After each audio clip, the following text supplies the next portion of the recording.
Un bougre, étymologiquement, c'est un sodomite. Ça vient du latin bulgarus, qui veut dire bulgare. Ouais. Parce qu'au Moyen-Âge, il y a un mouvement chrétien orthodoxe bulgare qui rejette l'Ancien Testament et le sacrement du mariage. Ce courant, ça s'appelle le bogomilisme. Et donc, ils sont considérés comme des hérétiques, ces Bulgares. Et donc, à partir de là, les Bulgares deviennent sujets de rumeurs.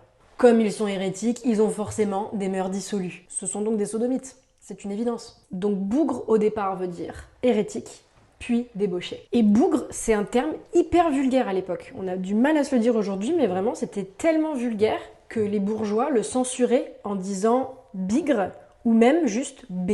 Le mot va ensuite désigner un homme méprisable, un vaurien ou une femme méprisable, on trouve le mot bougresse. Et de façon assez étonnante, le mot va prendre un sens plus doux en se teintant de pathétique. Pauvre bougre, c'est quelqu'un de malchanceux, de malheureux, de misérable. Donc là déjà on glisse vers quelque chose de moins négatif, qui va même plutôt appeler à la compassion. Et pour finir, ça en vient à désigner juste un mec, un gars. On le retrouve d'ailleurs sous la forme boug en argot. Ça c'est un mot qui a été importé en France depuis les Antilles et la Réunion, pour juste désigner un mec quelconque, voilà, un boug. Donc c'est l'histoire d'un terme qui s'est vraiment affadi, qui s'est neutralisé au fil du temps. Il était très chargé négativement au départ, et puis plus du tout aujourd'hui.